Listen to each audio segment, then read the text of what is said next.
ജയ് മാത. ചരണം ശരണം രമാംബികേ, ചരണം ശരണം ത്രയംബകേ. അനുഗ്രഹവചനങ്ങളോടെ അമ്മ വീണ്ടും നിശബ്ദയായിരുന്നെങ്കിലും സന്നിഹിതരായവർക്ക് അളവറ്റ അനുഗ്രഹം ചൊരിഞ്ഞുകൊണ്ട് അമ്മ വീട്ടിലേക്ക് മടങ്ങി. ഞങ്ങൾ വീട്ടിലെത്തിയ ശേഷവും നിശബ്ദത തുടർന്നു. അമ്മ തൻ്റെ മുറിയിലേക്ക് പിൻവാങ്ങി. അമ്മ ഭക്ഷണം തീരെ കഴിച്ചിട്ടില്ലെന്ന് പിന്നീട് ഞാൻ മനസ്സിലാക്കി. രാത്രി ഏകദേശം 11ഓടെ പെട്ടെന്ന് ഞങ്ങളെ അമ്മയുടെ മുറിയിലേക്ക് വിളിച്ചു. അടുത്ത ദിവസം വ്യാഴാഴ്ചയായിരുന്നു, അമ്മയുടെ മൗനവ്രത ദിനം. അമ്മയെ ഞങ്ങൾ കിടക്കയിൽ നിശബ്ദയായി കണ്ണുകളിൽ വിദൂരമായ നോട്ടത്തോടെ കണ്ടു. ഞങ്ങളുടെ സാന്നിധ്യം അറിഞ്ഞപ്പോൾ അമ്മ പറഞ്ഞു, മൗനവ്രതത്തിലേക്ക് പ്രവേശിക്കുന്നതിന് മുമ്പ് എനിക്ക് നിങ്ങളോട് അടിയന്തിരമായി ഒരു കാര്യം പറയാനുണ്ട്. എൻ്റെ അമ്മയ്ക്ക് അസുഖമാണെന്നും ബോധരഹിതയാണെന്നും വലിയ ഒരു അപകടം അവരെ ഭീഷണിപ്പെടുത്തുന്നുവെന്നും എനിക്കൊരു ദർശനമുണ്ടായി. ഇവിടെ വരുന്നതിന് മുമ്പ് ഞാൻ അവരെ കാണാൻ മംഗലാപുരത്ത് പോയിരുന്നു. ദയവായി മംഗലാപുരത്തേക്ക് ഫോൺ വിളിച്ച് അമ്മയുടെ അവസ്ഥ ഉറപ്പുവരുത്തുക. അടുത്ത ദിവസം രാവിലെ ഞങ്ങൾ മംഗലാപുരത്തേക്ക് വിളിച്ചു. തലേ ദിവസം രാത്രി അവരുടെ നില ഗുരുതരമായിരുന്നെങ്കിലും അത്ഭുതകരമായ രീതിയിൽ അവർ സുഖപ്പെടുകയും കിടപ്പിലാണെങ്കിലും നില ഭേദപ്പെട്ടു വരികയാണെന്നും ഞങ്ങളോട് പറഞ്ഞു. അമ്മ തിരിച്ചു വരണോ എന്ന് ഞങ്ങൾ ചോദിച്ചു. അടിയന്തിരമായ അപകടമില്ലെന്നും ആവശ്യമെങ്കിൽ അവർ ഞങ്ങളെ അറിയിക്കാമെന്നും അവർ ഞങ്ങൾക്ക് ഉറപ്പു നൽകി. അന്ന് അമ്മ മൗനത്തിലായിരുന്നു, ഉപവസിക്കുകയും ചെയ്തു. അടുത്ത ദിവസം മുതൽ എല്ലാ പരിപാടികളും തടസ്സങ്ങളില്ലാതെ തുടർന്നു. പിന്നീട് തിരുവനന്തപുരത്ത് ഒരു ശക്തമായ കേന്ദ്രം സ്ഥാപിക്കപ്പെട്ടു. 100 കണക്കിന് ഭക്തർ അമ്മയുടെ തിരഞ്ഞെടുക്കപ്പെട്ട ശിഷ്യന്മാരായി. സന്യാസിമാരും അന്വേഷകരും സംസ്കാര സമ്പന്നരും ബുദ്ധിജീവികളും അതുപോലെ എളിയവരും നിരക്ഷരരും അമ്മയുടെ സ്നേഹത്തിൻ്റെ വലയിലേക്ക് ആകർഷിക്കപ്പെട്ടു. മുഴുവൻ കുടുംബങ്ങളും അമ്മയ്ക്ക് സമർപ്പിച്ചു. അമ്മയിൽ തങ്ങളുടെ കുലദേവതയെ തിരിച്ചറിഞ്ഞുകൊണ്ട് ചിലർക്ക് അമ്മയുടെ അവതാര സത്യം ആദ്യ കാഴ്ചയിൽ തന്നെ മനസ്സിലായി. അമ്മയുടെ അഗാധമായ സന്ദേശങ്ങളും ബോധനങ്ങളും അവരുടെ ജീവിതത്തിൽ ഉറച്ചു നിന്നു. വിവിധ രീതികളിൽ അവർ അമ്മയുടെ അത്ഭുതകരമായ കൃപ അനുഭവിച്ചു. അമ്മയുടെ ദർശനത്തിലൂടെ, വാക്കുകളിലൂടെ, പുഞ്ചിരികളിലൂടെ, ശാന്തമായ സമാധികളിലൂടെ ഒരു അത്ഭുതകരമായ പരിവർത്തന ശക്തി പ്രവർത്തിച്ചു. എന്നിരുന്നാലും ആ ആഴ്ചയിൽ അമ്മയുടെ അടുത്തുണ്ടായിരുന്ന ഞങ്ങൾക്ക് അമ്മ പലപ്പോഴും ഉൾവലിയുകയും ഗൗരവത്തിലായിരിക്കുകയും ചെയ്യുന്നത് മനസ്സിലാക്കാൻ കഴിഞ്ഞു. എന്നിട്ടും മേഘങ്ങൾക്കിടയിലൂടെ ഒളിഞ്ഞു നോക്കുന്ന മഹത്തായ സൂര്യൻ്റെ തിളക്കം പോലെ അമ്മയുടെ പ്രേമഭാവം ഭക്തരിലേക്ക് ആർദ്രമായി ഒഴുകി. അങ്ങനെ ഒരാഴ്ച കടന്നുപോയി. ഡിസംബർ 3 ബുധനാഴ്ച ഒരു പ്രത്യേക ഭജനയും പ്രഭാഷണവും നടന്നു. അപ്പോഴേക്കും അമ്മയുടെ ദിവ്യത്വത്തെക്കുറിച്ചുള്ള വാർത്തകൾ പറഞ്ഞിരുന്നു.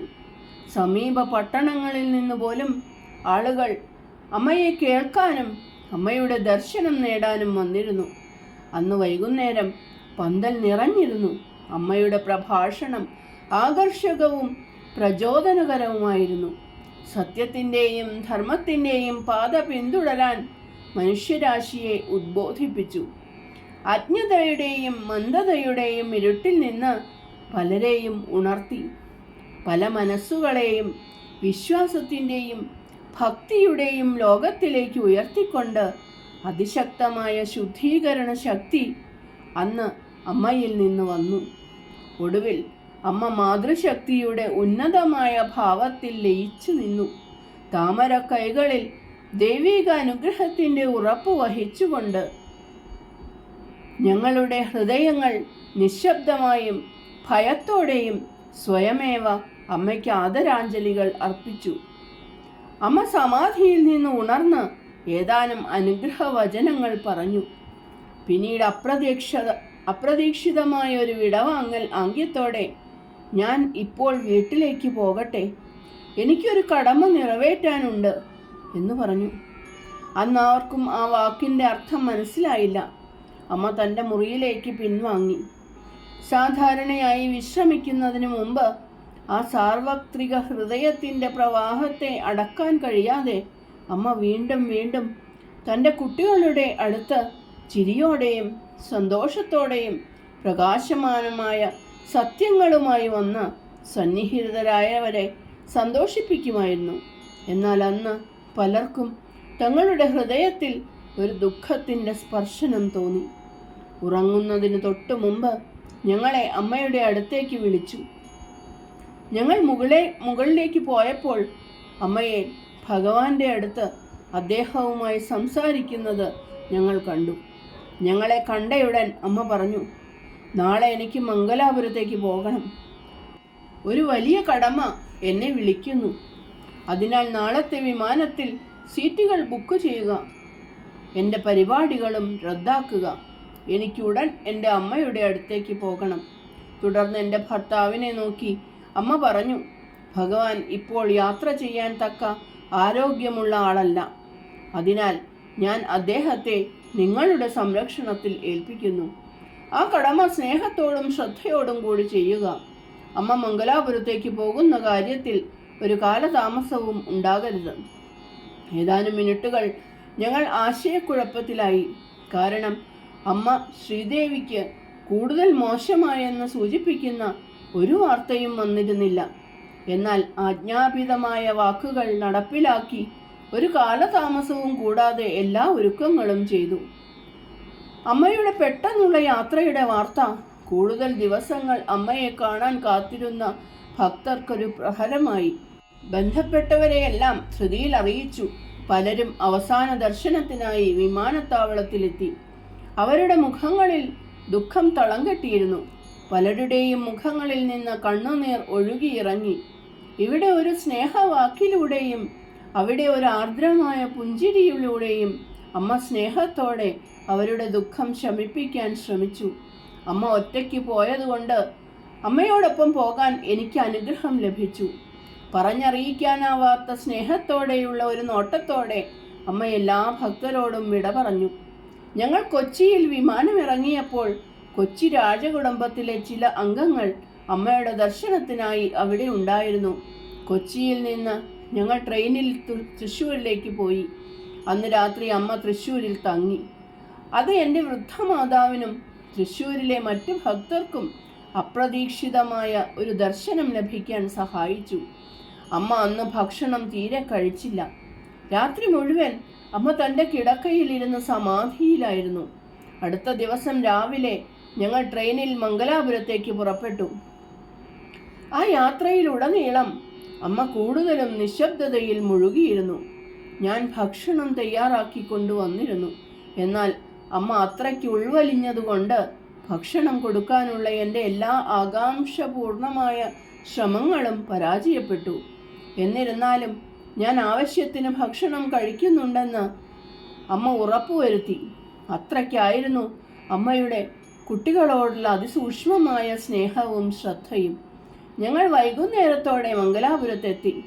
ഞങ്ങൾ നേരെ അമ്മയുടെ മൂത്ത നാത്തൂൻ്റെ വീട്ടിലേക്ക് പോയി. കുടുംബം മുഴുവൻ അവിടെ തടിച്ചുകൂടിയിരുന്നു. അമ്മയെ സ്വാഗതം ചെയ്തപ്പോൾ അവരുടെ മുഖങ്ങളിൽ വലിയ ആശ്വാസം ദൃശ്യമായി.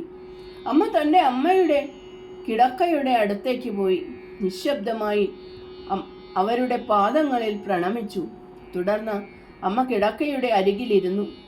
അവിടെ ഉണ്ടായിരുന്ന മറ്റുള്ളവർ ഞങ്ങളോട് പറഞ്ഞു, വൃദ്ധമാതാവിന് കഴിഞ്ഞ ഏതാനും ദിവസങ്ങളായി ബോധക്ഷയത്തിൻ്റെ ഇടവേളകൾ ഉണ്ടാകാറുണ്ടായിരുന്നു എന്ന്. ഒരിക്കൽ അവർക്ക് ബോധമില്ലാതിരുന്നപ്പോൾ അവർ അമ്മയെ വിളിക്കാൻ തുടങ്ങി. പിന്നീട് അവർക്ക് ബോധം വീണ്ടെടുത്തപ്പോൾ അവർ അമ്മയെ വിളിപ്പിക്കണോ എന്ന് ചോദിച്ചു. ഉടനെ തന്നെ അവർ പറഞ്ഞു, വേണ്ട വേണ്ട, അവളെ വിളിപ്പിക്കരുത്. അവൾ ഇവിടെ വന്ന് എന്നോട് യാത്ര പറഞ്ഞു. മനുഷ്യരാശിയുടെ പുനരുജ്ജീവനത്തിൻ്റെ മഹത്തായ കാര്യത്തിനായി അവൾ പോയിരിക്കുകയാണ്. ദൂരെയായിരുന്നാലും അവൾ എന്നോടൊപ്പമുണ്ട്. ഈ വാക്കുകളാണ് അമ്മയെ മംഗലാപുരത്തേക്ക് വരാൻ ആവശ്യപ്പെടുന്നതിൽ നിന്ന് അവരെ തടഞ്ഞത്. എന്നാൽ ഞങ്ങൾ വരുന്നതിൻ്റെ തലേ ദിവസം അവർ കോമയിലായി. അമ്മയുടെ ആസന്നമായ വരവറിയിച്ചുകൊണ്ട് തിരുവനന്തപുരത്ത് നിന്ന് ടെലഗ്രാം വന്നപ്പോൾ അമ്മയെ അറിയിക്കാനുള്ള തീരുമാനമെടുക്കുന്ന പ്രക്രിയയിലായിരുന്നു അവർ. അതെ, അനുഗ്രഹീതയായ അമ്മയോടുള്ള അവസാന കടമയുടെ സമയം വന്നെത്തി എന്ന് അമ്മ അറിഞ്ഞിരുന്നു. ദിവ്യമാതാവ് തലയിണയിൽ വെച്ച മുഖത്ത് മൃദുവായി തലോടാൻ തുടങ്ങി. അവരുടെ ചെവിക്കടുത്ത് കുനിഞ്ഞ് ഒരു കൊച്ചുകുട്ടിയെപ്പോലെ സ്നേഹത്തോടെ അമ്മ അമ്മ എന്ന് ആർദ്രമായി വിളിച്ചു. വീട്ടിലുള്ളവരെല്ലാം അമ്മയെയും മകളെയും ചുറ്റിപ്പറ്റി നിന്നു. പെട്ടെന്ന് ശ്രീദേവിയിൽ ഒരു ചലനമുണ്ടായി. അവരുടെ കണ്ണുകൾ ചിമ്മി തുറന്നു. ക്ഷീണിച്ച മുഖത്ത് ഒരു ചൈതന്യവും സന്തോഷവും തിളങ്ങി. അവരുടെ ഉള്ളിൻ്റെ ഉള്ളിൽ നിന്ന് മകളുടെ അടുത്ത് കിട്ടിയ സന്തോഷത്തിലും തിരിച്ചറിയലിലും ഒരു വിറയൽ നിറഞ്ഞ മറുപടി ഉയർന്നു. അമ്മ അവരുടെ അടുത്തേക്ക് വന്നുവെന്നും ഇനി അവരെ വിട്ടുപോകില്ലെന്നും മൃദുവായി മന്ത്രിച്ചുകൊണ്ട് അമ്മ അവരെ സാന്ത്വനപ്പെടുത്തി. രോഗിയായ അവരുടെ മുഖത്ത് സന്തോഷകരമായ ഒരു സംതൃപ്തി നിറഞ്ഞു നിന്നു. മകൾ പിന്നീട് അവർക്ക് ഏതാനും സ്പൂൺ പഴച്ചാർ നൽകി. അമ്മ വീണ്ടും കണ്ണുകൾ അടച്ചു. ദിവ്യമായ വിളി പ്രതികരണം ഉണർത്തുന്നത് ഞങ്ങൾക്ക് കാണാൻ കഴിഞ്ഞു. അമ്മയുടെ അനന്തരവൾ താരാദേവി അവിടെ ഉണ്ടായിരുന്നു. വന്ന നിമിഷം മുതൽ അവൾ ദിവ്യമാതാവിനെ പരിചരിക്കുന്നതിൽ അക്ഷീണമായിരുന്നു. വൃദ്ധമാതാവിനെ സേവിക്കുന്നതിൽ ഒരു അപൂർവ ധാരണയോടെ അമ്മയെ സഹായിച്ചു. കിടക്കക്കരികിലെ നീണ്ട ശ്രദ്ധയിൽ താരാദേവി അമ്മയെ ഇടയ്ക്ക് പാലും വെള്ളവും കുടിക്കാൻ പ്രേരിപ്പിച്ചു. തൻ്റെ ഗുരുവിനോടുള്ള സമാനതകളില്ലാത്ത ആർദ്രഭക്തിയിൽ അവൾക്ക് മാത്രമേ ഈ സ്വാതന്ത്ര്യം എടുക്കാൻ കഴിയുമായിരുന്നുള്ളൂ. അങ്ങനെ ദിവ്യമാതാവിൻ്റെ പ്രിയപ്പെട്ട അമ്മയുടെ കിടക്കക്കരികിലെ ഇടതടവില്ലാത്ത ശ്രദ്ധ തുടങ്ങി. രാവും പകലും അമ്മയ്ക്ക് വിശ്രമമോ ഉറക്കമോ ഉണ്ടായിരുന്നില്ല. കുളിക്കാനോ ഭക്ഷണം കഴിക്കാനോ മാത്രമാണ് അമ്മ കിടക്ക വിട്ട് കുറഞ്ഞ ഇടവേളകളിൽ പോയത്. ഞാൻ കണ്ടിടത്തോളം അമ്മ പിന്നോട്ട് ചാരിയതോ വിശ്രമിച്ചതോ ഇല്ല. ശാന്തയും പ്രശാന്തയും ചെറിയ ആവശ്യങ്ങളിൽ പോലും ശ്രദ്ധാലുവും, ചിലപ്പോൾ കുനിഞ്ഞ് അമ്മയെ വിളിച്ചും മറ്റു ചിലപ്പോൾ അമ്മയുടെ ചെവിയിൽ ഈശ്വരൻ്റെ മധുരനാമം മന്ത്രിച്ചും അമ്മ തൻ്റെ അമ്മയെ ശുശ്രൂഷിക്കുന്നതിൽ പൂർണ്ണമായി മുഴുകിയിരുന്നു. അടുത്ത ദിവസം മുതൽ കുടുംബം മുഴുവൻ, കുട്ടികളും മുതിർന്നവരും, അടുത്ത മുറിയിൽ വൈകുന്നേരങ്ങളിൽ നാമജപവും ഭജനകളും ചൊല്ലി. അമ്മയും ഇരിക്കുന്നിടത്തു നിന്ന് അവരോടൊപ്പം ചേർന്നു. വൃദ്ധമാതാവ് എല്ലായ്പ്പോഴും ബോധരഹിതയായിരിക്കുകയോ ഉറങ്ങുകയോ ചെയ്തിരുന്നു. എങ്കിലും അമ്മ ഒരു നിമിഷം പോലും അവരെ വിട്ടു പോകുമ്പോൾ അവർക്ക് എങ്ങനെ മനസ്സിലായി എന്ന് കാണുന്നത് അതിശയകരമായിരുന്നു. അമ്മ തിരിച്ചു വരുന്നത് വരെ അവർ അസ്വസ്ഥയാകും. പലപ്പോഴും അമ്മ കുനിഞ്ഞ് അടുത്ത മുറിയിലെ ഭജനകൾ അവർ കേൾക്കുന്നുണ്ടോ എന്ന് ആർദ്രമായി ചോദിക്കുമായിരുന്നു. ഭജന നിർത്തുമ്പോഴെല്ലാം അവരുടെ മറുപടി പാടൂ, ദിവ്യനാമം പാടൂ എന്നായിരിക്കും. ഒരു വൈകുന്നേരം ഭജനകൾക്ക് ശേഷം അവർക്കല്പം അസ്വസ്ഥത തോന്നി. അവർക്ക് വേദനയുണ്ടോ എന്ന് എല്ലാവരും അത്ഭുതപ്പെട്ടു. അമ്മ അവരുടെ നെഞ്ചിൽ പതിയെ തട്ടിക്കൊണ്ടിരുന്നു. ഒരു കൊച്ചുകുട്ടിയോടെന്ന പോലെ അവരെ സ്നേഹത്തോടെ സംസാരിച്ചു. പെട്ടെന്ന് വൃദ്ധമാതാവ് മുഖത്ത് ദിവ്യമായ ആനന്ദത്തിൻ്റെ ഒരു ഭാവത്തോടെ കൈകൾ ഉയർത്തി മന്ത്രിച്ചു. നോക്കൂ നോക്കൂ, ആ കൃഷ്ണ, എൻ്റെ കൃഷ്ണ, അടുത്തേക്ക് വരൂ. ഏതാനും മിനിറ്റുകൾ അവർ നിശബ്ദയായിരുന്നു. അവരുടെ കണ്ണുകളിൽ നിന്ന് ശൂന്യമായ നോട്ടം മാഞ്ഞുപോയിരുന്നു. അവരുടെ ശബ്ദം വ്യക്തവും സ്പഷ്ടവുമായിരുന്നു. അമ്മ അവരോട് മന്ത്രിച്ചു, ആ അമ്മേ, രക്ഷിതാവ് എത്ര ദയയുള്ളവനാണ്. നിങ്ങളുടെ മനസ്സ് പരമാത്മാവിൻ്റെ മനോഹരമായ രൂപത്തിലും അദ്ദേഹത്തിൻ്റെ താമരപാദങ്ങളിലും നിറയട്ടെ. ഏതാനും നിമിഷങ്ങൾ കടന്നുപോയി. വീണ്ടും വൃദ്ധ മാതാവിൽ നിന്ന് സന്തോഷകരമായ വാക്കുകൾ വന്നു. ആ, അവർ രണ്ടുപേരും വന്നിരിക്കുന്നു, രാമനും കൃഷ്ണനും. ഇപ്പോൾ എനിക്ക് കൃഷ്ണനെ അല്ലാതെ മറ്റൊന്നും കാണാൻ കഴിയുന്നില്ല. രാവിലെ 2 മണി വരെ അത്തരം ദിവ്യദർശനങ്ങൾ തുടർന്നു. ഒടുവിൽ അവർ ഗാഢമായ ഒരു സമാധാനപരമായ ഉറക്കത്തിലേക്ക് ആണ്ടുപോയി. അന്നു മുതൽ എല്ലാ അസ്വസ്ഥതകളും അപ്രത്യക്ഷമായി. ക്ഷീണിച്ച മുഖത്ത് ദിവ്യമായ ഒരു സമാധാന ഭാവം ദൃശ്യമായി. അങ്ങനെ 10 ദിവസത്തെ നിരന്തരമായ ശ്രദ്ധയും ജാഗ്രതയും കടന്നുപോയി. അപ്പോഴേക്കും ഭഗവാൻ എൻ്റെ ഭർത്താവിനോടൊപ്പം മംഗലാപുരത്തെത്തി. 1952 ഡിസംബർ 15 തിങ്കളാഴ്ചയോടെ എല്ലാവരും പ്രതീക്ഷ കൈവിട്ടു. കാരണം അവർ അനിവാര്യമായി താഴുകയായിരുന്നു. അതിരാവിലെ അമ്മ സങ്കീർത്തനങ്ങൾ പാടാൻ തുടങ്ങി. എല്ലാവരും അതിൽ ചേർന്നു. അന്തരീക്ഷം പരിശുദ്ധമായിരുന്നു. ഞങ്ങൾ ഒരു ക്ഷേത്രത്തിലാണെന്ന് ഞങ്ങൾക്ക് തോന്നി. മരണം, അതിൻ്റെ ഭയാനകമായ എല്ലാ വശങ്ങളും അവിടെ നഷ്ടപ്പെട്ടിരുന്നു. സായാഹ്നത്തിൻ്റെ നിഴലുകൾ നീണ്ടു. അതോടൊപ്പം സമീപിക്കുന്ന വേർപാടിൻ്റെ നിഴൽ ആ ശാന്തമായ മുഖത്ത് പതിയെ വീണു. ചുറ്റും അവരുടെ മക്കളും മകളും പേരക്കുട്ടികളും ബന്ധുക്കളും തടിച്ചുകൂടിയിരുന്നു. ഓരോരുത്തരായി കുടുംബത്തിലെ എല്ലാ അംഗങ്ങളും ഭഗവാനും വിശുദ്ധ തീർത്ഥം നൽകി അവരെ പ്രണമിച്ചു. കുടുംബത്തിൻ്റെ അഭ്യർത്ഥന പ്രകാരം എൻ്റെ ഭർത്താവിനും ആ ഉന്നത ആത്മാവിന് തീർത്ഥം നൽകാൻ വലിയ ഭാഗ്യം ലഭിച്ചു. അവരുടെ നടുവിൽ അമ്മയുണ്ടായിരുന്നു. അമ്മയുടെ മുഖം പ്രശാന്തവും ഗൗരവവുമായിരുന്നു. ആഴത്തിലുള്ള ശക്തിയുടെ നോട്ടം അമ്മയെ ആവരണം ചെയ്തത് അമ്മയുടെ സർവശക്തമായ ശക്തിയുടെ ഒരു പ്രകടനമായി തോന്നി. കീർത്തനങ്ങൾ നിലച്ചിരുന്നു.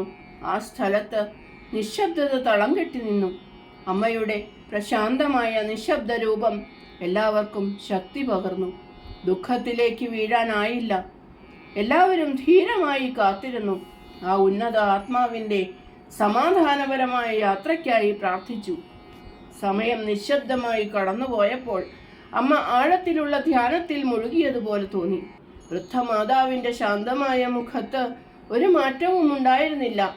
പെട്ടെന്ന് ഏകദേശം 7:15 അമ്മ സമാധിയിൽ നിന്ന് താഴേക്കിറങ്ങുന്നത് ഞങ്ങൾ കണ്ടു. അമ്മയുടെ തൊണ്ടയിൽ നിന്ന് ആഴവും കമ്പിതവുമായ ദിവ്യനാമത്തിൻ്റെ ശബ്ദമുയർന്നു. അവരുടെ മുഖത്ത് ശക്തിയുടെ പ്രഭാവലയമുണ്ടായിരുന്നു. അമ്മയുടെ കൈകൾ ഉയർത്തിയിരുന്നു. കണ്ണുകൾ ആനന്ദത്തിൽ പാതി അടച്ചിരുന്നു. നാമത്തിൻ്റെ ശബ്ദമുയർന്നു. എല്ലാവരും കീർത്തനത്തിൽ ചേർന്നപ്പോൾ അത് വീടും പരിസരവും മുഴങ്ങി. രാത്രി ഏകദേശം 7:40 ആ ഉന്നത ആത്മാവ് സമാധാനപരമായി അവസാന ശ്വാസമെടുത്തു. ദിവ്യനാമത്തിൻ്റെ സംഗീതത്തിൽ ആ ആത്മാവ് സാവധാനം സ്വർഗത്തിലേക്ക് ഒഴുകി നീങ്ങുന്നതായി എല്ലാവർക്കും തോന്നി. അത് അവിസ്മരണീയവും ഗംഭീരവുമായ ഒരു സന്ദർഭമായിരുന്നു. കാരണം ഞങ്ങൾ കണ്ടത് സമാധാനപരമായ ലയനത്തിൻ്റെ പുണ്യമായ മഹത്വമായിരുന്നു. കണ്ണുനീരിനും ദുഃഖത്തിനും പകരം ദിവ്യനാമത്തിൻ്റെ പ്രതിധ്വനങ്ങൾ മാത്രമായിരുന്നു അവിടെ. സർവശക്തിയായ അമ്മയ്ക്ക് ജന്മം നൽകിയ ആ ഉന്നത ആത്മാവിന് അതൊരു അത്യന്തം ഗംഭീരവും അനുയോജ്യമായ അന്ത്യമായിരുന്നു. നമ്മുടെ പരിമിതമായ കാഴ്ചയ്ക്ക് അതീതമായതാണ് അതീന്ദ്രിയ സത്യങ്ങൾ. ധർമ്മത്തിൻ്റെ മഹത്തായ പൂർത്തീകരണമായിരുന്നു അത്. ധാർമ്മിക ആചരണത്തിൻ്റെ ലംഘിക്കാനാവാത്ത നിയമങ്ങളായി ജീവിതത്തെ പരിവർത്തനം ചെയ്യാൻ നമുക്ക് മുന്നിൽ പ്രദർശിപ്പിക്കപ്പെട്ടത്. അമ്മയുടെ വാക്കുകൾ ഞാൻ ഇവിടെ ഉദ്ധരിക്കുന്നു. നിങ്ങൾക്ക് ജന്മം നൽകിയ, വിയർപ്പൊഴുക്കി നിങ്ങളെ വളർത്തിയ, ത്യാഗത്തിൻ്റെ പാൽ കൊണ്ട് നിങ്ങളെ പോറ്റിയ അമ്മയ്ക്ക് അവരുടെ വാർദ്ധക്യത്തിൽ നിങ്ങളുടെ സ്നേഹനിർഭരമായ സേവനത്തിനും ഭക്തിനിർഭരമായ ശ്രദ്ധയ്ക്കും നിങ്ങളുടെ മേൽ നീതിയുക്തമായ അവകാശമുണ്ട്. നിങ്ങളുടെ വ്യക്തിപരമായ മോക്ഷം തേടി പുറപ്പെടുന്നതിന് മുമ്പ് പുത്രധർമ്മം നിങ്ങളോട് ആവശ്യപ്പെടുന്ന ഈ കടമ നിങ്ങളുടെ അമ്മയോട് നിറവേറ്റുക.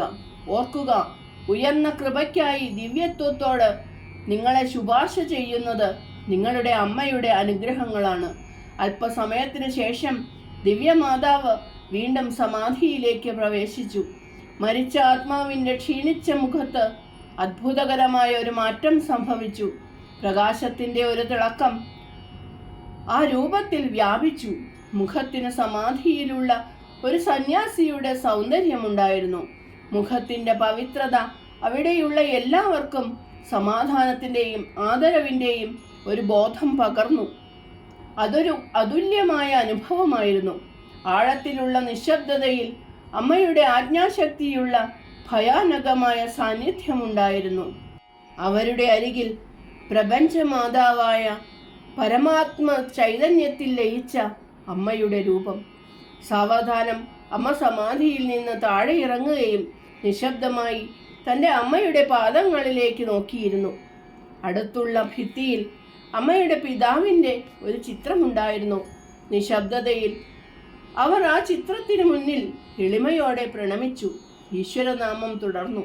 അങ്ങേയറ്റം ആദരവോടും മൃദുലതയോടും കൂടി അമ്മ മരിച്ചവർക്ക് ചെയ്യേണ്ട അവസാന കർമ്മങ്ങൾ വേഗത്തിൽ ചെയ്യാൻ തുടങ്ങി.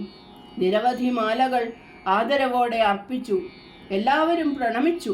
പിന്നീട് ശരീരം ശ്മശാനത്തിലേക്ക് കൊണ്ടുപോകാനുള്ള സമയമായി. കുടുംബം പ്രദക്ഷിണം വെച്ചപ്പോൾ അമ്മ അവസാന നിമിഷം വരെ മക്കളും പേരക്കുട്ടികളും ഭവ്യതയോടെ ശരീരം എടുത്തു കൊണ്ടുപോകുന്നതുവരെ ഉന്മാദത്തോടെ ദിവ്യനാമം പാടാൻ തുടങ്ങി. അപ്പോഴും അമ്മ വാതിൽപ്പടിയിൽ നിന്ന് നാമജപം തുടർന്നു. ബന്ധുക്കളും മറ്റുള്ളവരും പോയപ്പോൾ അമ്മ സ്ത്രീകളോടൊപ്പം അകത്തേക്ക് വന്നു. ഒരു നിമിഷം അമ്മ നിശബ്ദയായി നിന്നു. കൈകൾ താഴ്ത്തി അമ്മ കിടന്നിരുന്ന കിടക്കയ്ക്ക് മുമ്പിൽ എളിമയോടെ പ്രണമിച്ചു. എന്നിട്ട് നിശബ്ദമായി അവർ തിരിഞ്ഞ് തൻ്റെ മുറിയിലേക്ക് പോയി. ഞങ്ങൾ കുറച്ച് ദിവസങ്ങൾ കൂടി അവിടെ തങ്ങി. ദിവസേനയുള്ള പ്രാർത്ഥനകളിലും നാമജപത്തിലും പൂർണ്ണമായി പങ്കുചേർന്നു. ഏതാനും ദിവസങ്ങൾക്കുള്ളിൽ അമ്മ ഞങ്ങളെ രണ്ടുപേരെയും തൻ്റെ അടുക്കളയ്ക്ക് വിളിച്ചു. കുറച്ചു നേരം അമ്മ നിശബ്ദയായിരുന്നു. ഭഗവാൻ ഞങ്ങളുടെ ക്ഷേമത്തെക്കുറിച്ച് അന്വേഷിച്ചു. ഞങ്ങളെ ഉറ്റുനോക്കിക്കൊണ്ട് അമ്മ സംസാരിക്കാൻ തുടങ്ങി. ആ നിർദ്ദേശങ്ങളും ആജ്ഞകളും ഞങ്ങളുടെ മാർഗദീപമായി മാറി. നിങ്ങൾ കുട്ടികൾക്ക് ദിവ്യകൃപ ലഭിച്ചു. എൻ്റെ അമ്മ അനന്തത്തിൽ ലയിക്കുന്ന പുണ്യ സംഭവത്തിന് സാക്ഷ്യം വഹിക്കാൻ. എൻ്റെ അമ്മ ഒരു ദിവ്യ ആത്മാവായിരുന്നു. അവർ ഒരു പ്രത്യേക ദിവ്യ ഉദ്ദേശത്തിനായി ലോകത്ത് വന്നുവെന്ന് നിങ്ങൾ മനസ്സിലാക്കണം. അവതാര സമയത്ത് സഗുണരൂപത്തിൻ്റെ ആനന്ദവും അടുപ്പവും അനുഭവിക്കാനുള്ള തീവ്രമായ ആഗ്രഹത്താൽ അത്തരം ദിവ്യമായി നിയോഗിക്കപ്പെട്ട മഹത്തുക്കൾ ലോകത്ത് പ്രത്യക്ഷപ്പെടുന്നു. കുട്ടിക്കാലം മുതൽ എൻ്റെ മാതാപിതാക്കളോടുള്ള ഭക്തി ജന്മസിദ്ധവും സ്വാഭാവികവുമായിരുന്നു. അവർ എൻ്റെ ദൃശ്യമായ ദൈവങ്ങളായിരുന്നു. വാക്കുകൊണ്ടോ ചിന്ത കൊണ്ടോ പ്രവൃത്തി കൊണ്ടോ ഞാൻ അവരെ ഒരിക്കലും അനുസരിക്കാതിരുന്നിട്ടില്ല. ആദരവുള്ള ആരാധനയായിരുന്നു എൻ്റെ ജീവിതത്തിൻ്റെ ശ്വാസം. എന്നാൽ എൻ്റെ ആദ്യകാല വിവാഹത്തിന് ശേഷം ഞാൻ തലശ്ശേരിയിലേക്ക് പോയതുകൊണ്ട് അവരെ സേവിക്കാൻ അവസരങ്ങൾ വളരെ കുറവായിരുന്നു. എന്നാൽ ജീവിതത്തിൽ ധർമ്മത്തിൻ്റെ നിയമം ലംഘിക്കാനാവാത്തതാണ്. ആ മഹത്തായ ധർമ്മം നിറവേറ്റാൻ നിങ്ങളുടെ അമ്മ അനിവാര്യമായും സ്വാഭാവികമായും തൻ്റെ അമ്മയുടെ കിടക്കയ്ക്കരികിലേക്ക് എങ്ങനെ നയിക്കപ്പെട്ടുവെന്ന് നോക്കൂ. 10 മാസം എൻ്റെ അമ്മ എന്നെ ഗർഭത്തിൽ വഹിച്ചു. ഇപ്പോൾ എനിക്ക് 10 ദിവസങ്ങൾ ലഭിച്ചു അവരെ സേവിക്കാനും ആ മഹത്തായ ആത്മാവിന് എൻ്റെ സ്നേഹവും പ്രണാമങ്ങളും അർപ്പിക്കാനും. ഈ 10 ദിവസവും ഞാൻ പൂർണ്ണമായും അവരിൽ മുഴുകിയിരുന്നു. അവർ കൂടുതലും ബോധരഹിതയായിരുന്നുവെങ്കിലും അവരുടെ ആന്തരിക ബോധം അവരുടെ ഹൃദയത്തിൻ്റെ ആരാധനയുടെ പ്രവാഹത്തിൽ എന്നിൽ ലയിച്ചിരുന്നു. വാക്കുകൾക്കത് പ്രകടിപ്പിക്കാൻ കഴിയില്ല. അത്തരം ആത്മാക്കൾ ഈശ്വരൻ്റെ നിത്യഭക്തരാണ്. ഈശ്വരനുമായി ദിവ്യമായ ഏകത്വത്തിൽ എപ്പോഴും വസിക്കുന്നു. എൻ്റെ അമ്മയിൽ വാസനയുടെയോ കർമ്മത്തിൻ്റെയോ ഒരു അവശേഷിപ്പും ഇല്ല എന്ന് എനിക്ക് കണ്ടെത്താൻ കഴിഞ്ഞുവെന്ന് നിങ്ങൾക്കറിയാമോ? അവരുടെ ജീവിതത്തിൻ്റെ മഹത്തായ ഉദ്ദേശം കഴിഞ്ഞു. അവർ കുടുംബത്തെയും നിങ്ങളെല്ലാവരെയും അനുഗ്രഹിച്ച് യാത്രയായി. ജന്മം നൽകി പോറ്റി വളർത്തി സ്നേഹിക്കാനും പരിപാലിക്കാനും വളർത്താനും അത്തരം കഷ്ടപ്പാടുകളും ത്യാഗങ്ങളും സഹിച്ച ഒരമ്മയോടുള്ള അളവറ്റ കടപ്പാട് ഒരാൾക്കൊരിക്കലും വീട്ടാനാകില്ല. അവരുടെ അനുഗ്രഹങ്ങൾ യഥാർത്ഥത്തിൽ ഈശ്വരൻ്റെ അനുഗ്രഹങ്ങളാണ്. സാധാരണ ജീവാത്മാവിനെ സംബന്ധിച്ചിടത്തോളം ഭൗതിക ജീവിതത്തിൻ്റെ കാലാവധി തീരുമ്പോൾ, സ്ഥൂല ശരീരം ഉപേക്ഷിക്കുമ്പോൾ സൂക്ഷ്മ ശരീരം അദൃശ്യ ലോകങ്ങളിലേക്ക് കടന്നുപോകുന്നു. എന്നാൽ കഴിഞ്ഞ ജീവിതത്തിലെ വാസനകളുടെയും ചിത്തത്തിലെ സംസ്കാരങ്ങളുടെയും കെട്ടുകളുമായി ജീവത്വം അവിടെയുണ്ട്. മുക്തിയില്ല. വീണ്ടും വീണ്ടും പ്രാരബ്ധകർമ്മം കാരണം ജീവിതം നിരവധി ജന്മങ്ങളിലെ കർമ്മങ്ങളുടെയും അനുഗ്രഹങ്ങളുടെയും ഫലങ്ങൾ കൊയ്യാൻ ജനന മരണങ്ങളിലൂടെ കടന്നുപോകുന്നു. മനുഷ്യർക്ക് രക്ഷപ്പെടാൻ കഴിയാത്ത സംസാര ചക്രമാണത്. എന്നാൽ പരമഗുരുവിന് അവതരിച്ച ഈശ്വരന് സമർപ്പിച്ചവർക്ക് ഗുരുകൃപയുടെ മഹത്തായ മോചന ശക്തിയുണ്ട്. അത് മനസ്സിനെ വാസനയുടെ വലയിൽ നിന്ന് മോചിപ്പിക്കാൻ സഹായിക്കുന്നു. ആ രക്ഷാകരമായ കൃപയുടെ കവചം ജീവിതത്തിൻ്റെ അവസാന നിമിഷത്തിൽ പോലും ലഭിക്കുന്നു. എന്നാൽ അവസാന നിമിഷം അമ്മയെ ഓർക്കാൻ നിങ്ങളുടെ ജീവിതത്തിൽ വിശ്വാസം, അനുസരണം, ജപം, ധ്യാനം എന്നിവ ഉണ്ടായിരിക്കണം. ശ്രീകൃഷ്ണൻ ഗീതയിൽ പ്രഖ്യാപിച്ചതുപോലെ സമർപ്പണത്തിനായുള്ള തൻ്റെ രാജകീയ ആഹ്വാനത്തിലൂടെ മോക്ഷത്തിൻ്റെ ഉറപ്പു നൽകി. അതുപോലെ അമ്മയും ആ സമർപ്പണം ആവശ്യപ്പെടുന്നു, നിത്യമോക്ഷം വാഗ്ദാനം ചെയ്തുകൊണ്ട്. ഈ വാക്കുകൾ ശ്രദ്ധിക്കുക, കാരണം അവ ദേവവാണിയാണ്. നാമസ്മരണയിലൂടെയും സമർപ്പണത്തിലൂടെയും ആനന്ദകരമായ ഈശ്വര പ്രേമത്തിലൂടെയും ആ അടുപ്പമുള്ള ബന്ധം സ്ഥാപിക്കുക. സ്നേഹത്തിൻ്റെ അത്തരം തീവ്രതയിൽ, ആ മാതൃബോധത്തിൽ, കൃപയുടെ സൂര്യപ്രകാശത്തിൽ മഞ്ഞുരുകുന്നത് പോലെ എല്ലാ വാസനകളും ഭൗതിക ആസക്തികളും നശിക്കുന്നു. അമ്മയുടെ അതീന്ദ്രിയ മഹത്വത്തിൻ്റെ ദർശനത്തിൽ ജീവൻ ഒടുവിൽ നിത്യമാതാവിൻ്റെ അളവറ്റ അസ്തിത്വത്തിൽ ഒന്നിക്കുന്നു. കുടുംബാംഗങ്ങൾ എന്ന നിലയിൽ പോലും ഈ പുണ്യകർമ്മത്തിൽ പങ്കെടുക്കാൻ നിങ്ങൾക്ക് സുവർണാവസരം ലഭിച്ചു. പഠിച്ച മഹത്തായ പാഠങ്ങൾ എപ്പോഴും മനസ്സിൽ വയ്ക്കുകയും മറ്റുള്ളവരിൽ അവ ഉൾക്കൊള്ളിക്കുകയും ചെയ്യുക. അത്തരം ധർമ്മങ്ങൾ നിറവേറ്റാൻ സമയം വരുമ്പോഴെല്ലാം നിങ്ങൾ സാക്ഷ്യം വഹിച്ച ഉദാഹരണം ഓർക്കുക. അത്തരം നിമിഷങ്ങൾ നിങ്ങൾ പ്രാർത്ഥനയിലും ജപത്തിലും മുഴുകണം. അപ്പോൾ നിങ്ങൾക്ക് പുണ്യമായ സ്പന്ദനങ്ങളും അമ്മയുടെ ചിന്തകളും യാത്രയാകുന്ന ആത്മാവിലേക്ക് സംപ്രേഷണം ചെയ്യാൻ കഴിയും. ബാഹ്യബോധമില്ലെങ്കിൽ പോലും യാത്രയാകുന്ന ആത്മാവിനോട് നിങ്ങളുടെ ധർമ്മത്തിൽ അറിഞ്ഞോ അറിയാതെയോ തെറ്റുപറ്റിയിട്ടുണ്ടെങ്കിൽ നിശബ്ദമായി ക്ഷമ ചോദിക്കാൻ നിങ്ങൾ പ്രാർത്ഥിക്കണം. കാരണം എത്ര ആത്മാർത്ഥമായി നിങ്ങൾ നിങ്ങളുടെ കടമ ചെയ്താലും മനുഷ്യർക്ക് അപൂർവമായി മാത്രമേ പൂർണ്ണരാകാൻ കഴിയൂ. അവർക്ക് നിങ്ങളുടെ മേലും കുടുംബത്തിൻ്റെ മേലും അനുഗ്രഹങ്ങളും ക്ഷമയും ലഭിക്കാൻ പ്രാർത്ഥിക്കുക. ലോകത്തോടുള്ള യാതൊരു ആസക്തിയുമില്ലാതെ മാതൃബോധത്തിൽ വസിച്ച് യാത്രയാകാൻ ആത്മാവിനോട് പ്രാർത്ഥിക്കുക. ഒരു ദിവ്യമായ ജീവിതക്രമത്തിനായി ഉൾക്കൊള്ളേണ്ട പാഠങ്ങളാണിവ. അമ്മയുടെ കീഴിൽ വന്ന നിങ്ങൾക്കെല്ലാവർക്കും ഇവയെല്ലാം പ്രായോഗിക പാഠങ്ങളാണെന്ന് ഓർക്കുക. ഒരു മാതൃകാപരമായ ഗൃഹസ്ഥനായി ഉൾക്കാഴ്ചയും വ്യക്തമായ കാഴ്ചപ്പാടും ജ്ഞാനവും നേടാൻ ഗൃഹസ്ഥാശ്രമ ജീവിതം ഒരു ദിവ്യ കുടുംബം എന്ന നിലയിൽ മറ്റ് 3 ആശ്രമങ്ങൾക്കും അടിസ്ഥാനപരമായ പൂർണ്ണ പിന്തുണയായതുകൊണ്ട് ഏറ്റവും ഉയർന്നതാണ്. 3 യോഗങ്ങളുടെ സംയോജിത മഹത്വത്തിൽ പ്രതിഷ്ഠിക്കപ്പെട്ട ആത്മനിയന്ത്രണത്തിൻ്റെ ഒരു മാന്യമായ ജീവിതം പൂർണ്ണതയിലേക്കുള്ള ആരോഹണത്തിലെ പടികളാണ്. അപ്പോൾ എല്ലാ ജോലിയും ഉയർന്ന ആത്മാവിലുള്ള വ്യവസ്ഥാപിതമായ ധ്യാനങ്ങളാലും ഗുരുവിനോടുള്ള ചലനാത്മകമായ സ്നേഹത്താലും സമർപ്പണത്താലും ആരാധനയായി രൂപാന്തരപ്പെടുന്നു. ആധ്യാത്മിക ഉണർവിൻ്റെ അടയാളം ധർമ്മത്തിൻ്റെയും സത്യത്തിൻ്റെയും തേജോമയമായ ബോധത്തിലേക്ക് ജീവിതത്തെ പരിവർത്തനം ചെയ്യലാണ്. അത് അനന്തശക്തിയുമായി എപ്പോഴും ഇഴചേർന്നിരിക്കുന്നു. ആചരണം, അതായത് ഒരാളുടെ കർത്തവ്യത്തിൻ്റെ ശരിയായ നിർവഹണം കടമയുടെ ഓരോ ഘട്ടത്തിലും പ്രധാനമാണ്. 6 ആസക്തികൾക്ക് അടിമയായ മനസ്സ് ആസക്തികളുടെയും വിദ്വേഷങ്ങളുടെയും ഒരു കെട്ടായി തുടർന്നാൽ ബൗദ്ധിക മികവിനും ശാസ്ത്ര പഠനത്തിനും എന്ത് മൂല്യമാണുള്ളത്? പഠനത്തിൻ്റെയും ബുദ്ധിയുടെയും പ്രായോഗിക ഫലങ്ങൾ നിങ്ങൾക്കെല്ലാവരിലും ഞാൻ സ്ഥാപിച്ച മഹത്തായ പരിവർത്തനത്തിൻ്റെ വിത്തുമായി സംയോജിപ്പിക്കണം. ബുദ്ധി പ്രകാശമാനമാകണം. തമസിൻ്റെയും രജസിൻ്റെയും ആധിക്യത്തിൽ നിന്ന് മുക്തമാകണം. ആഴത്തിലുള്ള ആന്തരിക വിലയിരുത്തലിലൂടെ യാഥാർത്ഥ്യവും അയാഥാർത്ഥ്യവും തമ്മിൽ വേർതിരിച്ചറിയുക. അമ്മയുടെ സർവ്വവ്യാപിത്വം തിരിച്ചറിഞ്ഞ് നിങ്ങളുടെ സമർപ്പണം പൂർണ്ണവും നിസ്സങ്കോചവുമാകുമ്പോൾ ഗുരുകൃപയ്ക്ക് മാത്രമേ ആ പ്രകാശം നൽകാൻ കഴിയൂ. അപ്പോൾ നിങ്ങളുടെ പ്രജ്ഞ സത്യബോധത്തിൽ കേന്ദ്രീകരിക്കുന്നു. ലോകസംഗ്രഹത്തിൻ്റെ മഹത്തായ ദിവ്യകർമ്മം നിറവേറ്റാൻ അമ്മയുടെ കൈകളിലെ യോഗ്യരായ ഉപകരണങ്ങളായി നിങ്ങൾ മാറുന്നു.